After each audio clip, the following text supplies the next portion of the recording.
Happy New Year. Happy New Year. How are you? Not too bad. How was everything? It was busy. It was full on. I went to a sober rave last night, one of the Free Mind specials, which was lovely, as it always is, with loud music. But I've managed to start the year with a cold, which I hope means that I just get it out of the way for the whole of the year, as opposed to actually being stuck with it. It means I get it out the way now. Yeah, amazing that you went to a sober rave, but you've come back feeling worse. So I don't know how that works. It was kind of as midnight approached. It was just started descending into a more and more poorly state. What have you done for your own goals this year while you've been away, ruminating on them? Yeah, no, good to have a break. Always good to see new scenery and kind of get the creative juices flowing. I'll break down my goals into different sections. So whether it's personal health, family, and a lot of the stuff that we're going to go through today. And I've got bits and pieces in place. I think the big ones for us, yourself, myself, and Steve, are to discuss across the businesses, which we will get into real detail. Obviously, our main goals have already been set, but looking forward to put some meat on the bones in the next couple of weeks. That's the whole point, isn't it? I mean, one of the things that I found year after year is all the goal setting, but then they're just kind of turned into nice ideas. By the time January 10th hits, everybody's ready to go back to the smoking and back to the chocolate, and certainly isn't making it into the gym with the regularity that they kind of promised themselves at the beginning. Yeah, I think if you speak to any sort of personal trainer or fitness coach at this time of year, they are very much waiting for everyone to fall off the wagon, probably second week of January. Yeah, I think it is. It's about 10 days. I think we've got quite a few people on the call now. Hello, Joe and Alison and Hilton, and Laurie's just joined us as well. How are you doing, guys? How was your new year? I don't think we can hear them, can we? Such as technology. If you haven't already, you should have got an email with the Goal Designer, the Wheel of Life that you can download. If not, don't worry, just get a pen and a paper, and go and get now a pen and a paper. There we are. I'm typing. Have you found your chat box yet? Go and find your chat box. And you can type to people. Oh, Ricky's joined us. Hi, Ricky. Hello, Alex. Welcome, everyone. We're actually streaming this live on Facebook as well, so feel free to share with your friends as we're going to dive in. And spontaneous, it was completely spontaneous goal setting. I think it's one of those things which is the thing you most need to learn is the thing that you want to teach. And goal setting and planning, as many of you will already know, is something that me and Andrew do at least every quarter. We actually do it every week. We are tracking our goals and how we're doing. And if we weren't, I don't think we would have done as much as we have today. So has everyone gone and got a piece of paper and a circle, draw a circle on it? Now, this is a wheel of life. There's all sorts of different wheels of life and different topics. These are just ones that we've selected for today. It was convenient more than anything else. And we do this wheel of life on a regular basis, about once a month. And we're actually going to be emailing you guys once a month with the wheel to remind you to fill it in. And we're going to go through and fill it in today as well. The categories that I actually use personally for myself, as she switched screens slickly and with completely seamlessly, she lied. Show all windows, this one. So this is actually the categories that I use in my own personal wheel of life. So feel free to update and adapt. This isn't cast in stone. It's simply 8 areas, because that's what's nice when you draw a circle and you do the cross and the what, so you get 8 nice sections. So whatever works for you, whether it's the one that's there or we're going to walk through it now and see where we get to and see where we need to focus our energies for the next 30 days to inch ourselves forward, so that in a year's time we're absolutely where we want to be. I just got to find out where my wheel of life has gone now. this one. I want this one. Go back to this window. There it is. Okay. So I'm actually going to attempt to colour this in. We're going to start with the health section. So the health section for me, I don't know about you, Andrew, is things like nutrition, going to the gym, how much exercise I do on a daily basis. I've got a very sophisticated paint window open here so that I can actually colour it. Yeah, I think what's health for you? depending on what the other sections, depending on what other sections you guys decide on. I mean, health can be, you know, physical health, but it can also be, of course, your mental health and what you're doing to contribute to that. So, I mean, if you're looking at the other sections where you have got personal growth in there already, try and keep health more on the physical side. What sort of routine have you got? Is it meditation to give your kind of brain that freedom to think in the morning time, or is it physical? Whether you're trying to hit a goal, whether it be fitness or whether it be weight loss or whether it be keeping something like. So Alex thinks that sleep comes under health. I think that sleep contributes towards health. And definitely, if you're not getting enough sleep, that would be it. Feel free to put in the chat window the different areas that you think are relevant to you in here. So I think I'm gonna give myself, so going from the center where 1 is I really need to work on this, to 10, which is I'm pretty much at the optimum level that's happy. I think especially after Christmas and the exorbitant amount of calories that I think I've consumed on a daily basis, I'm going to give myself a 6 there of giving myself, there we are, look, beautiful colouring in, all inside the lines. My mother would be proud. So I've given myself a 6. So then I want to look at what can I do to get that 6 to a 10. 10 exit, whatever you want to call it, whatever kind of lingo applies to you. And SMART goals, can you remember the acronym for SMART, Andrew? Setting a SMART goal to achieve it means that you've actually started to put in the path that really works for you. Can you remember what SMART stands for, Andrew? Yeah, so make sure that your goals are specific, they're measurable, achievable, realistic or relevant, and of course time framed. Otherwise, we just set these goals. You know, if you're looking to lose, while we're in health, if you're looking to lose, for example, a stone in 2 weeks, well, that's not very achievable and not very realistic. So it's just about breaking that goal down and making sure it's as it is on your screen now. So specific, measurable, achievable, relevant or realistic, and of course time bound or time frame.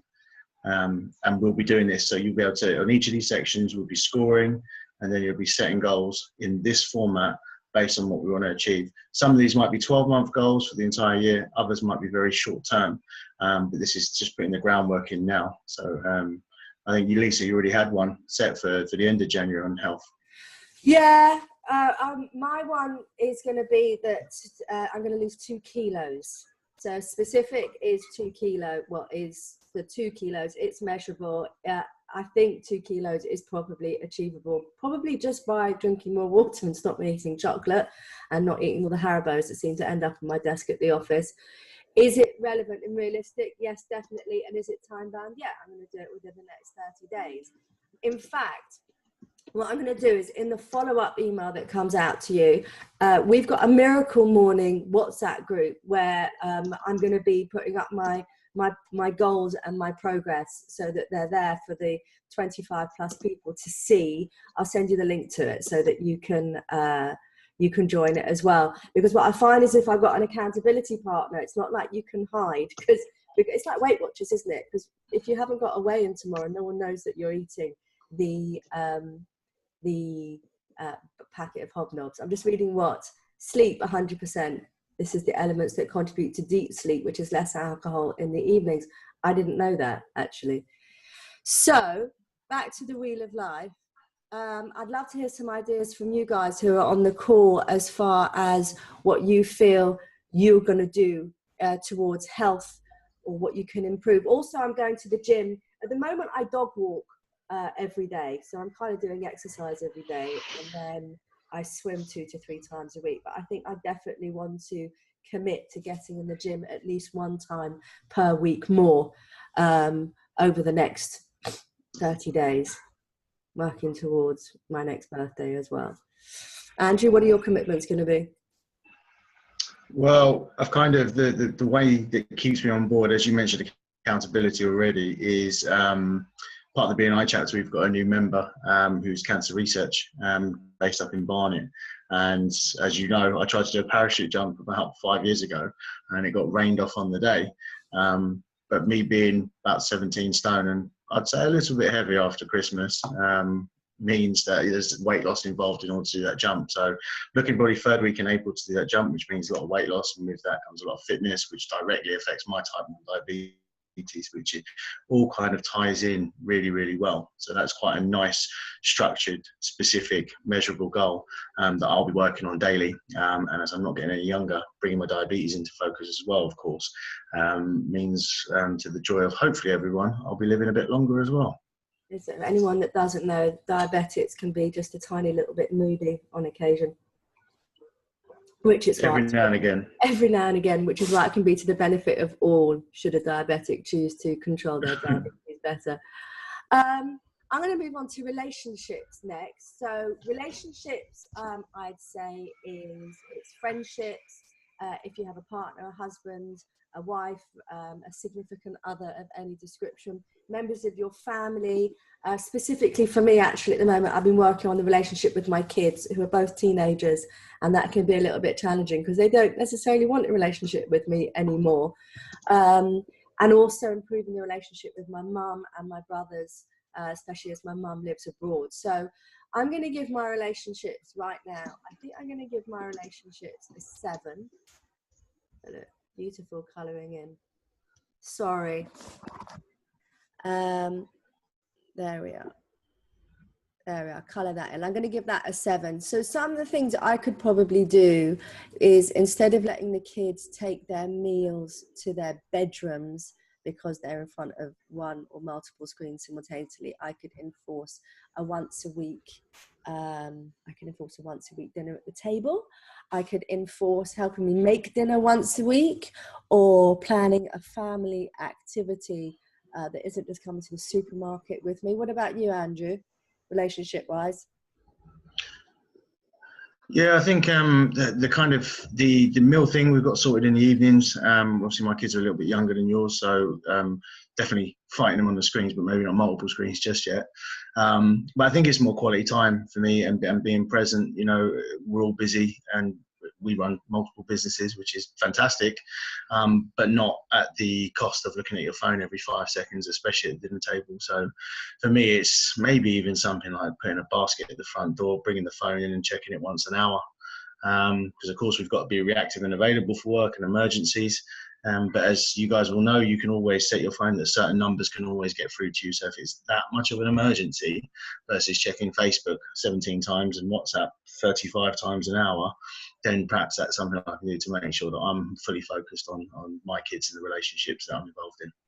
There's that new app in the latest update from Apple, isn't there, that tells you it's the screen time thing. How much time do you spend checking how much time you spend on the screens versus actually being on the screens itself? Go, oh, I only spent 20 minutes on Facebook. Well, yeah, it's almost a game, isn't it? It pops up once a week anyway, but then obviously you can go and have a look. And I think I posted it on the page just to kind of show how much physical time. And as I mentioned there, we use WhatsApp for a lot of our work communications, but in terms of how much physical time you're on that screen, on that phone, and more importantly than that, the actual notifications, the actual pop-up. Every time that thing pops up, it distracts you from what you're doing, where you're at, where your headspace is, where your current train of thought is, and means you've got to start all over again. So, yeah, that was quite, I find that quite, horrible, actually.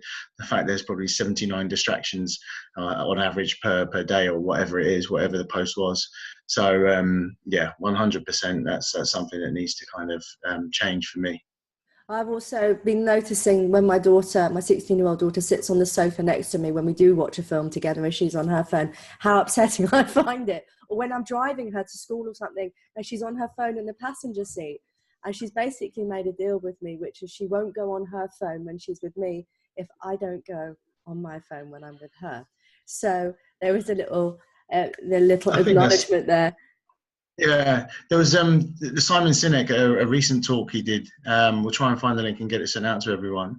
But it was even down to the point of physically holding the phone in your hand whilst you talk to someone else. Yeah. It was even down to that. How present are you in that conversation? So I don't want to labour the point too much. Obviously, we've got some bits and pieces to get through. But yeah, that is strong, massive, massive point and area for me. Well, let's move on to environment then.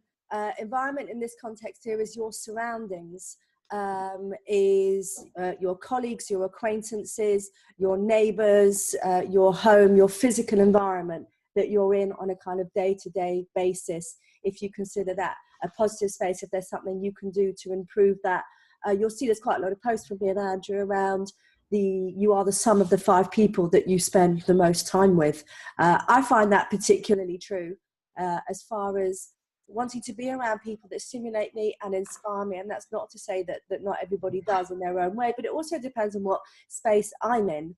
I remember when I was a mum of young children, you know, the craving to see adults, the craving for different stimulation, the craving to be able to have time to read to myself.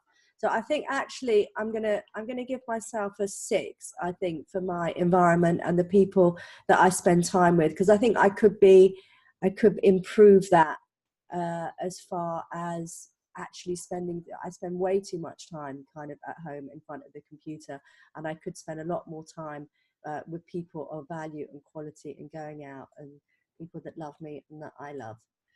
So I'm definitely going to spend, I think I'm going to dedicate 2 evenings a month to making sure that I'm going to have improve my relationships with people around me, improve my surroundings, my colleagues, go and see my brothers, that kind of thing. Andrew, how's your environment?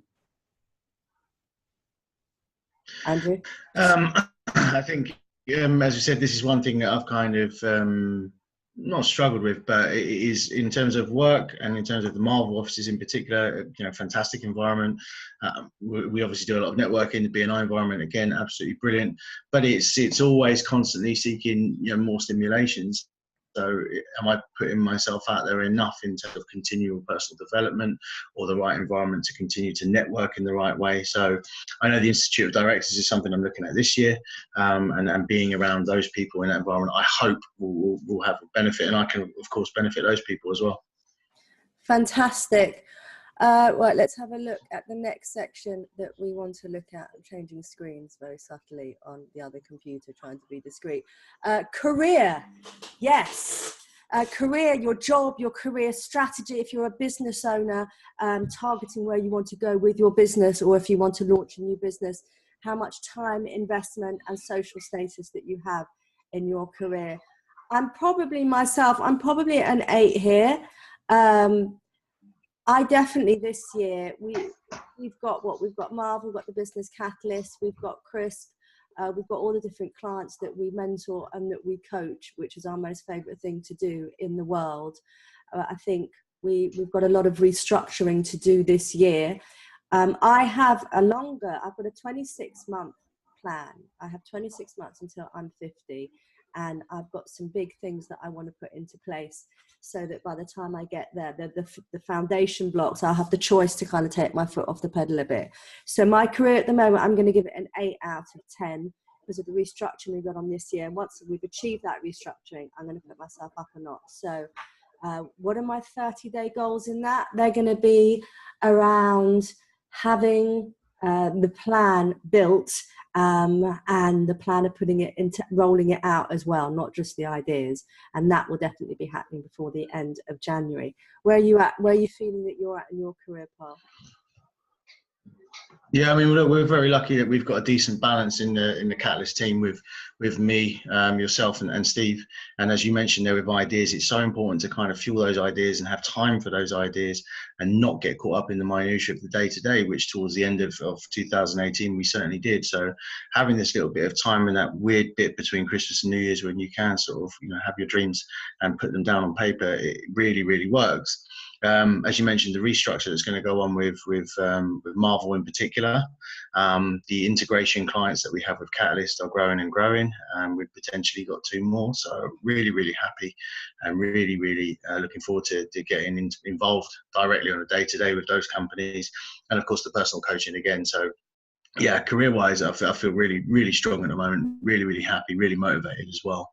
Yeah, it would just be only particularly if you could choose certain types of industries we worked with, then that would be great. Just so we've got a full sweep. I know I mentioned to you kind of having a retail client, which would be quite nice if we can attract that in the coming year. And so yeah, that's where I'm at with career. Yeah, I'm actually taking myself down to a 7 instead of an 8. I've changed my mind. Look at that, rubbing out techno styly. Because I don't think... 1995 Windows Paint app. I'm loving I it. know, it's absolutely state-of-the-art technology. The reason I'm taking it down to a 7 is that I don't think I've got my time balanced very well. I feel very under pressure with my time, and I think that I need to do some more work on making sure that the time that I invest in my career is more in harmony with the rest of my life, because it's not. So that I've knocked myself down a notch there. So I think better time planning for me in January as well, definitely. Oh, now we come on to money. Money being the one that everyone feels they don't ever have enough of. I've got to get my brush back now. Where's my brush? So I think I'm going to give myself a 5 for money, because I took out some loans and stuff a couple of years ago, and some of those come to an end this year. So that's quite exciting. That wasn't a very good brush. So I think by the end of the year, but also, if versus expenses versus income and life conditions, I have everything I want in my life, but I know that the spending, I'm a little bit too lax with that. We're getting takeaways and handouts for the kids, and too many Ubers and too many Uber Eats and stuff. So I think I'm going to give myself a 5 until I put a proper home budget into place and plan. I want to do 3 holidays in the next 12 months with the Serengeti, the scuba diving and the skiing. So budgeting and planning that. And once I've got those into place, I think I'll be much happier with my money situation. I'm going to hand over to you for a second, Andrew, while I put the barking dog out into the garden. So tell me about your money. It's just a little insight there into the real life. Everyone sort of has this perception. We're not in big glass offices. We're very much at both our own homes, and the dog is the priority at the moment. Money for me, my personal circumstances have changed so much over the last 18, 24 months. So to actually have a little bit of breathing to personal finances, literally going through your online banking, per transaction, and realizing how much you're spending just on Costa coffees or takeaway sandwiches, and how much of a difference that could then affect or add up to going on a holiday, going on a trip, or spending more money on time on your health or relationships or the environment you're in, and kind of moving it across is absolutely paramount. If you haven't done it, I would go onto your bank and do an average of the last 3 months, whether it's clothes, whether it's entertainment, whether it's food, whether it's whatever it may be, whether it's health, etc., and start personally budgeting what you're doing. On that side, you can make savings almost straight away, and the savings just then go, as I said, back into the wheel and back into where you want to spend and focus time. So I've done this exercise several times. I've done it with clients, I've done it with friends, I've done it with family, and it really helps. And because of that, I'm in a much nicer position at the moment. And as Lisa said, in terms of holidays and bits like that, yeah, there's seminars and there's trips and there's holidays, and actually there's a lot more of the UK that I want to see myself. Although trying to get my kids to agree to go on a camper van trip around the UK, I don't think it's going to happen with Jake being now taller than me. Yeah, and of course, if you are a utility warehouse member, you do get that cashback card, which does make your bills drop. Ricky, you are 100% right, and Ricky Parker, who's on this call, will be able to help you with that. It was absolutely terrifying for me when I did pull off a spreadsheet from my bank account and saw how many Starbucks and Costas were on there. You think £3 a day is nothing, except then when you're with one of your kids, and that £3 becomes £6 a day, which is £30 a week, which soon becomes, over £100 a month, which is like £1,000 a year on disposable coffee in non-ecological cups that go and kill water turtles and fish and things. So, yeah, and also making your own sandwiches. I've got very into making my own food to take to work on a quite self-righteous, looking after myself level, but also on a cost level. So There's not even that, as you said, because it all crosses over. Whether it's the environment and helping the actual physical environment, or whether it's your own health, that preparation of food makes a huge difference, and ultimately will affect your own personal bottom line. So it sounds ridiculously simple, but there's so many people that I see, and especially people in our own office, that somehow have no money but are spending up to £8, £9, £11 a day on actual food. yes, and normally it's really cheap and horrible food as well, which then brings the health one down as well. Personal growth. I'm going to give myself a 9 on this. The last year, I've done an enormous amount of personal growth. I've been into it for about 30 years anyway, but I'm now meditating every day. Andrew and I, as I said before, we started a group called the Miracle Morning Group. The Miracle Morning was a book by Hal Elrod, where he has the savers, which is stillness, which is prayer or meditation, affirmations, visualizations, exercise, reading and scribing. And I've now, for the last year, I've been meditating every day, exercise every day. I've got a vision board. I've got my affirmations.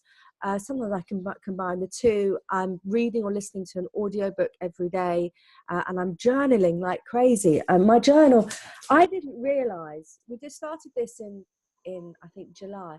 I didn't realize the power of journaling. All those times you want to have a rant to a friend, or all those times that you need to talk something through, and a lot of the times where you admit stuff in your head or need a conversation with yourself that you can't quite get out. Journaling's been incredibly powerful. So personal growth wise, I'm going to up my reading audiobooks to a minimum of 1 a month. And I'm going to continue with the meditation every day as well, and inspire as many people around me. Andrew, have you got anything further? Because you've been doing a massive amount of personal development too. Yeah, I mean, I think pretty much, coming of age, turning 30, it's been non-stop. I think where you've been involved in that external mastermind group, that's had a huge, massive difference on your performance at work. Absolutely massive difference in you. So that's very much something that I'll be looking to get involved with in a different group this year myself. But the Miracle Morning, as we mentioned, really what it does is just help you structure your day, helps you plan your day, helps you get those big important tasks out of the way, about how you can find money. But one way you can find time is by including this Miracle Morning routine and actually physically getting out of bed earlier. If you took away, as I mentioned earlier, all the notifications, all of the screen time, all of the TV time and X Factor time and so on and so forth, I find you've probably got between 4 and 6 hours a day to actually spend on your personal development, on your spiritual life, on your health, on your relationships. What the Miracle Morning does is it just gives you the physical components of what to work on. I struggle personally with some of it. Waking up at kind of 4 or 5 in the morning and then having to meditate doesn't make sense to me. I want to get out of bed and go, but I do know the benefits of it. So had huge differences from doing the reading, huge differences from doing the journaling as well. My journaling style again is probably a lot different to Lisa's. I'm very bullet pointy and direct, so it would be, what have I learned today? What did I experience today? What are my ideas today? What am I grateful for? And very much kind of controlled in that environment, which is just a reflection of my personality, to be fair. But a lot can be said for being more open with the journaling and just sort of free writing and so on, because that then affects this will.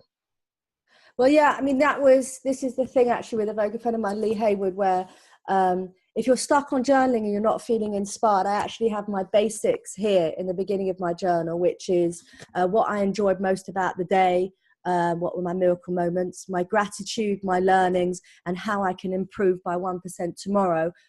Depending on if you do morning or evening, obviously you adapt it, but just that basic format. I was doing it very bullet pointy, and then I found it just kind of started flowing with the conversations that I needed to have. It was like answering my own questions, having a conversation with myself, because you often do have all the answers yourself. And as Chris Barton said, he's joined us on Facebook Live, that indeed Eat the Frog. A lot of people, I have been getting up at 4:30 when it was kind of springtime. I've been getting up more 5:30 since it's got darker. But it's not about getting up early. It's about getting up an hour earlier than you normally would in order to be able to allow yourself the time and the peace to, whether it's 1, 5 or 10 minutes on each of the savers, spirituality, affirmations, visualizations, exercise, reading and scribing. 1 minute, 5 minutes or 10 minutes, just the ritual and the practice of doing that is the getting up early. And as Chris said, eating the frog, which is getting the biggest task out of the way. The righteousness that you feel going into the day, knowing that you've done more work by 9 a.m. than anyone else has done. A little bit of ego there maybe, but also that one task that you've been putting off, getting that done, which is, I think it was Mark Twain, Eat the Frog. Chris, the mastermind that I'm a member of is run by a guy called Jeff Mask, M-A-S-K, and it's a mindset mastermind, mindset, action, spirituality, and kindness. So if you want to Google Jeff Mask, he's, I think, the CFO of Jump in the States, and he was also a board director of Infusionsoft, and he's one of the most awesome people on the planet. And it's a mindset mastermind. It's not a business mastermind, which has been absolutely amazing, of people holding you accountable to that kind of side of your life. So as we move into the second half, the brightness of, is there anything more you wanted to say on personal development? Was there any questions that anyone's got on personal development? Because this is our biggest and most favorite area here. So we could talk for hours and hours on this. If anyone's got any questions. Whilst the questions are coming in, it's worth pointing out with personal growth or personal development, it's not I've completed all the steps now and I'm done, I'm finished, I know everything, I know myself. It's ongoing. And I think a lot of people, especially if you've got that perfectionist style personality, very much struggle with it, because you'll be doing seminars and spending hundreds of thousands of pounds, which of course a lot of these personal development coaches, or almost marketeers themselves, of course have to make a living. I appreciate, and completely get that, but you've got to take what you need for it. And very much going into any group, any mastermind, any seminar, try and go with a goal. Try and go with, what do I want to learn? What do I want to hear? What do I need to get out of this? Otherwise, as I said, you're just going to be on that personal development wheel, very much full of ideas without taking any real action. This has certainly been my experience. I remember going to the Tony Robbins one, which I thought was absolutely fantastic. And I would go again to be in the environment. You can see in that wheel, I'd want to go again just to be in that environment again. But in terms of what you physically learn, there was a guy there that had been there 6 times. And I didn't know. I just didn't know if he'd stepped up into his own life, if he was learning what he needed to learn from the weekend and then implementing it. But it just didn't, it sort of resonated with me that at what point is it enough? Is it too much? But I think surrounding yourself in the right environment and being aware of the personal growth and what the physical content of each speaker that you listen to, each book that you read, is very much, question the answers and question what comes across. Exactly. What's that, Ricky? Yeah. Need to go back. UPW notes and actioning one thing, 100%. And also what I find is personal development's a bit like, the more you know, the less you know. And sometimes this drives Andrew particularly mad, is when I'll have a little epiphany moment and he'll go, I've been telling you that for years. And he's not wrong, but sometimes it's the right message at the right time and the right voice from the right person, and something that you knew all along, it just didn't need to be brought into focus, or it wasn't the right time to be brought into focus. So being aware of that as well, going back and rereading books like The 7 Habits of Highly Effective People, Think and Grow Rich, which I believe you should be reading every year, because every time you read it, something else jumps out of you that you can bring into focus in your life. If you're interested in, we have a very large Audible library and a very large book list. If any, you feel free to reach out, and we'd love to hear what books you are reading as well, that you have really impacted you in any area, because sometimes non-personal development books can really impact you as well. But we'd love to hear what books, like The Power of Now, Eckhart Tolle was a big one for me. 7 Habits was massive for me. I know you like black box thinking, didn't you, Andrew? That learning from your mistakes. Yeah, that was good. From Good to Great is also a very good business book. How to Win Friends and Influence People, another fantastic book. yeah, and again, it's about having that in terms of the personal growth or personal development, having that list of books. I've got a set of books and I have audio books for when I'm in the car. So there's a few I need to revisit, and there's a few new ones, a couple I got for Christmas as well, that I'll be going through. I think Richest Man in Babylon, I got for my birthday and I haven't even touched yet. So there's a good selection, and I do like having these conversations with people because something new always comes up. And I think, as Lisa said, those speakers and those people will be, it's not they give you the answers, but they just ask you the questions. And a good manager or a good leader will always do that. They'll ask you the question so you actually come up with the answer. So whilst there'll be examples and case studies from other companies or people or performance athletes, etc., it really is how that voice affects you and resonates with you, how their own personal story resonates with you, and them asking you the question. You will always have the answers within you. Absolutely.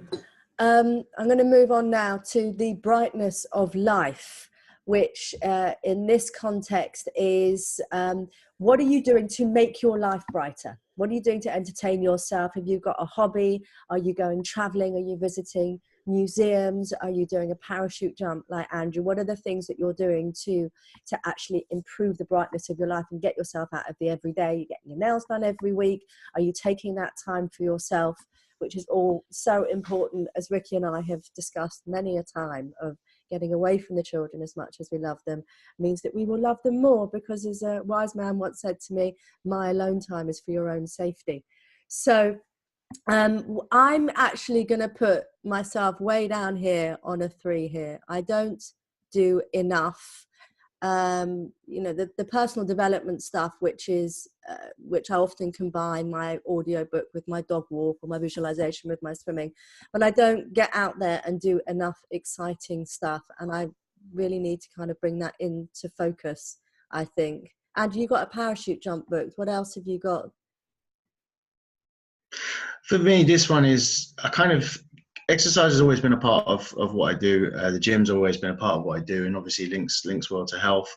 But I think us being business people, the brightness of life, yes, is seeing the results in the people we work with, not just from a business context, but also in terms of their own personal development.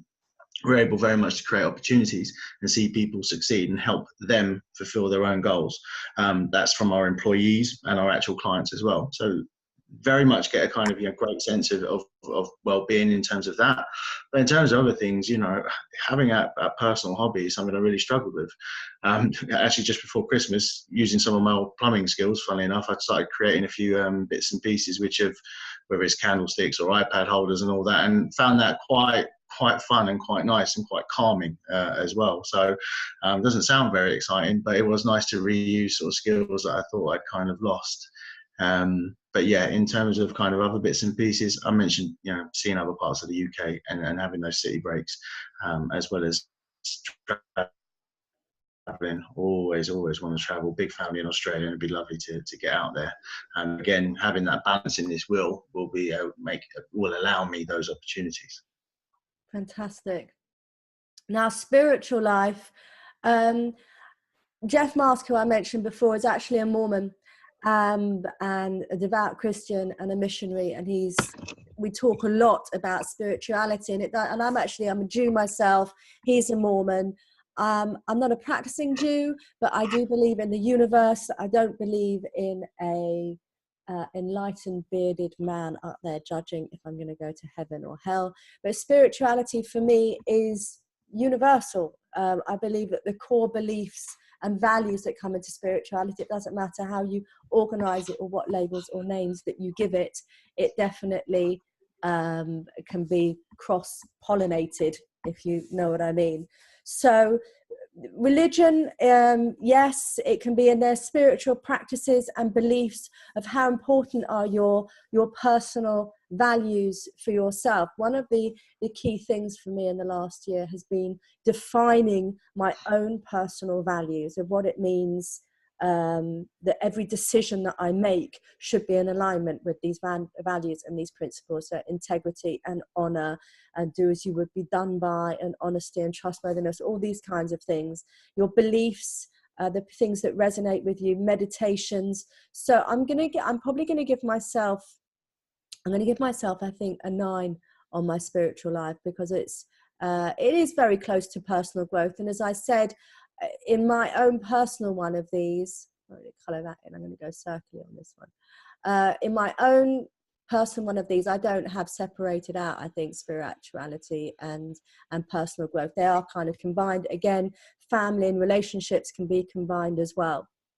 So Andrew, spirituality was, I know that you haven't really been brought up with any kind of religion yourself, have you? No, if anything, I've been pushed against religion, if you know what I mean. But my own personal view is I can't prove that there is a God, and I can't prove that there isn't a God. I very much believe in science, and I very much believe in what created the elements to cause the Big Bang in the first place. But in terms of what you mentioned there, spiritual life for me is my day-to-day interaction with people, my core values. Am I being everything I am to everyone? That for me is all about my spiritual balance with people. So I often, when I'm presenting or when I'm talking or when I'm delivering, I always ask for feedback. I always want to know how I'm coming across, what the awareness, my own self-awareness. I always constantly question my own answers. I always question whether or not I'm giving enough, or doing enough, or learning enough, or being the most, or even being the most of myself. I think a lot of the time it's easy for people, coaches in particular, to be quite outgoing, but the reality is there's often times that I'm quite introverted as well. So I want to make sure that I'm giving the best version of myself, and I suppose that for me ties into very much the law of attraction, something we rely on heavily. Too many examples and too many signs, physical signs in the past of what's happened and how I've got to where we've got to and so on. So that for me is very personal. Am I denying myself? Am I denying other people an element that I shouldn't be? And I'm kind of good where I am at the moment, but we can't be 100% all the time. But can I make sure that I'm giving the best version of myself most of the time? Very much so. Yeah, I think it's important to recognize as well that spirituality is a very personal thing. Meditation, group meditations are great. Guided meditations are brilliant. There's lots and lots of those on YouTube. If you've ever get the opportunity to actually go to a live gong meditation, that is quite a special experience in itself as well.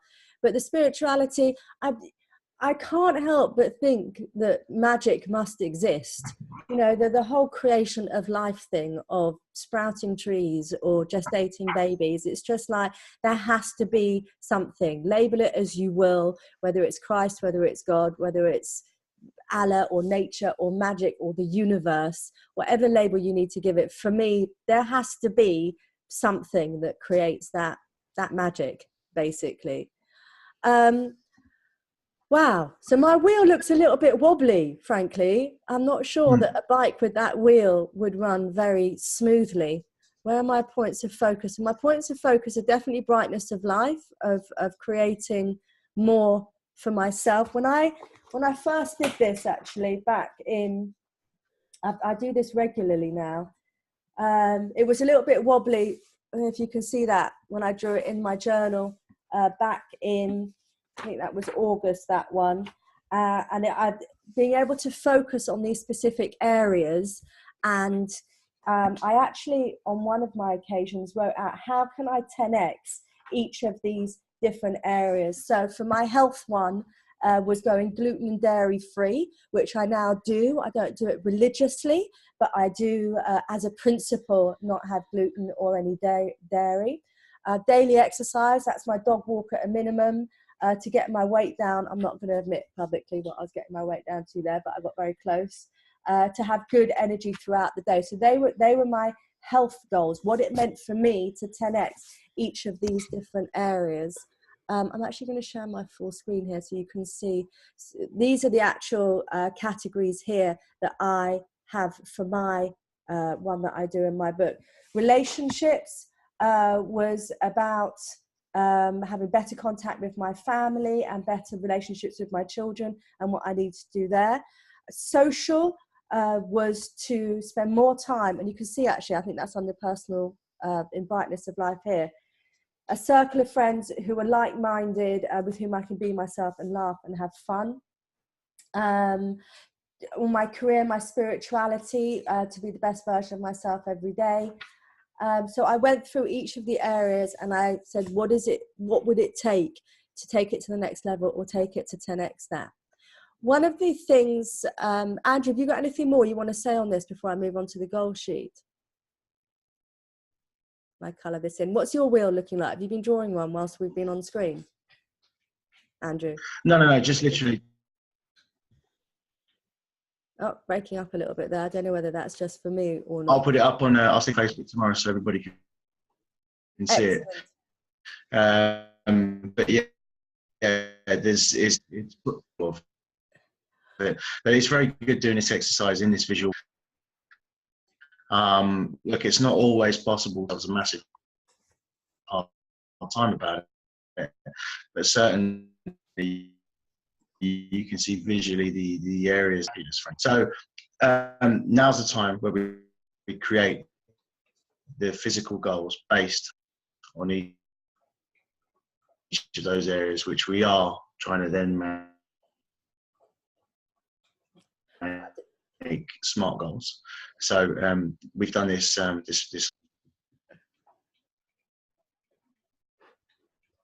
I don't know if you're just breaking up for me or if that is Andrew gone. There's a follow-up email that will come out with a download for this, where I've put the link into the Facebook thing. Anyone that's on the webinar will get it automatically, which is, it's a goal designer sheet where you can fill this out as many times as possible. There's a video that accompanies this that is within the link as well, of being able to design your goal within 5 minutes, basically. So you do this for as many different target areas as you want, and it helps you put the plan into action, because often people that write down their goals, they don't actually go, well, this is how I'm going to achieve that goal. So the target area here would be the target area for the area of the Wheel of Life. Would you agree with that, Andrew? Yeah, absolutely. So and again, do this in order of the areas that are obviously a lot shorter on the wheel. Yes, well, to prioritise the ones that you need to do the most work on, the ones that we hide from most. So brightness of life, for example, with the one that came up for you, Lisa, we'd put that in the target area there, and then set the specific goals for how we can improve that. Yes. So then the actual goal, so making it specific and putting in the why of why you want to achieve that. So you know, yes, I want to lose weight because I feel better, because I have more energy, because I am more comfortable in my clothes. Or if you, you know, having more money, and what that brings you, it brings you the freedom to be able to do what you want, or the lifestyle that you feel that you need. Buying more stuff isn't always a very good why for me, the materialism of it. And the actions that you require to put it into action. So what is that? How are you going to do it? Until you've got to keep asking yourself, how. Hi, Gary, long time no see. So every time you need to take an action, it's how are you going to do it? So I need to hire someone. Okay, how are you going to do that? I'm going to find a headhunter. Okay, how are you going to do that? I'm going to go and look on LinkedIn. How are you going to do that? Until you get to the point where you're actually going to go at 3 o'clock tomorrow, you're going to go on LinkedIn to do the research, and then you put these dates in your diary so that they're actually your path to taking the actions to making the goal actually happen.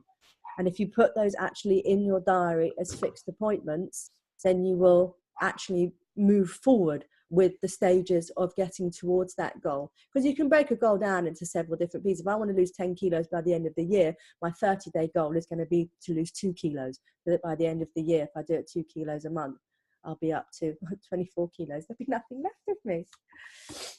And have you got a specific goal that you're going to plan out? I mean, yeah, for the parachute jump, I physically have to be under 15 stone. So very much so, my nutrition plan is in place, my frequency at the gym, my intensity at the gym, and so on and so forth. What types of foods, how much carbohydrates, how do I reduce my insulin, literally just go into the kind of nuts and bolts and specifics of it. Of course, does help that in a previous life I was a personal trainer, so I have a lot of this information myself. But you know, a coach, everyone needs a coach or a trainer. The coach needs a coach as well. So it'd be still good to get somebody else's perspective. I don't think the human body has evolved much in the last 10 years, but I'm sure the techniques in the gym have. Excellent. Mark, thank you for joining us. Mark Lydburn from Inspiring Curtains and Blinds. Thank you for joining us today. It'd be interesting to know has anyone on here got any goals that they'd like to share or that they would like support with over the next 30 days. As I say, you can join the Miracle Morning group. Andrews, yes. Alex, thank you. I wasn't sure if the bandwidth was me or if it was Andrew, so thank you for clarifying that for me. And it gives me a great opportunity to interrupt Andrew, which he always loves me doing. Brilliant, thank you. Has anyone got any goals they want to announce? The Miracle Morning group, you'll get the link in the follow-up email, which is in the notes on Facebook Live. You can get the follow-up email, which will have a recording of this, and things like the goal setting designer will be up there, some other bits and pieces. Has anyone got a goal that they're willing to admit to? Lose weight, Chris. Make it smart. How much weight are you going to lose and by when? Want to hear it? Yeah, and then even more specific than that. So what does that look like? How many calories do you have to reduce? How many times do you need to go to the gym? What times of day are you going to go to the gym? Does that impact then your work or your family or the other elements on the wheel itself? Do I need to get up earlier? Do I need to get up later? Do I sleep badly or do I sleep well anyway? How does that affect absolutely everything? So this is where the sheet that's on your screen still very much you can use that just to kind of break it down 100% fully so you don't miss a trick. Every action is an equal opposite reaction, so all of a sudden taking 4 hours out a week to start exercising may then impact another area of your life or business. So this is where we get very, very specific. You know, if you're just wanting to lose a pound, you know, in the next kind of couple of months, brilliant, no problem at all. You'd probably do that just thinking. But if there's anything more than that, then certainly there's got to be a very specific plan in place. Just big welcome to Peter Giordano, who's just joined us as well. Estate agent extraordinaire in the Enfield area. Thank you. Whose goal, I'm sure, is not just to be #1 in the London North East region of BNI, but in the whole of the country or the world, I would imagine.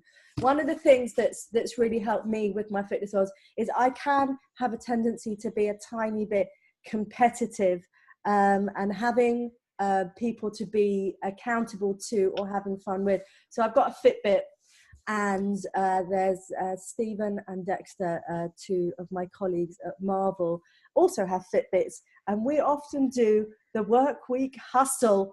Very much like anyone who's got a Fitbit, if you want to join in the work week hustle and compete and see how many steps you can do in a week. Beware of Stephen, however, who I can be really rude about because he's not on social media, he's a hustler, so he won't actually sync until Friday afternoon, and you can't see how many steps he's done until it's just that very, it's like that bit too late. So if you want to join the work week hustle or get a Fitbit, find an accountability partner, make it fun. Goals have got to be fun. That's got to be part of the why. Otherwise it's not kind of worth doing. And if you need to make it fun or you need some ideas on that, Andrew or myself would love to help you with that. I think that's about it, really. We've gone through the Wheel of Life. If you sign up to the follow-up email, we're going to send you the Wheel of Life every month. You can opt out of it at any point, but we want to just try and help you keep the momentum going throughout the year of doing the Wheel of Life, whether you use our template or whether you use your own 8 sections. That's totally your call. The goal designer sheet will also be on the follow-up email with a video of kind of how to fill it in. Andrew and I are available for one-to-ones. We can be bribed with coffee and bottles of wine and meals as well. And we love helping people and inspiring people in their goals and dreams. You can reach out to us at any time to have a phone call or have a meet with us. I think that's about it. If you want book lists or you've got books that you'd like to recommend, there's the Miracle Morning group. We'd love to invite you onto there to share in the resource and the motivation and the book recommendations and the motivation recommendations and how to get up earlier in the morning recommendations. One of those is to move your alarm clock out of arm's reach. So you have to get out of bed to actually turn it off. One of the lads who works with us at Crisp, Red, who I think's, how old is Red? My one's actually just mental. Mental? 20. He's about 20. Yeah, he just goes and sticks his head under a cold shower every Yeah, morning. my thing. No. Your bandwidth's gone again. Say again? Go on. Yeah, it has. I was going to say my thing of getting out of bed early. Keep going, I'll type it. You're going to type it. I want to hear how it's that bad. getting out of bed is. Okay, well, it's very simple. I imagine that someone is stealing time from me.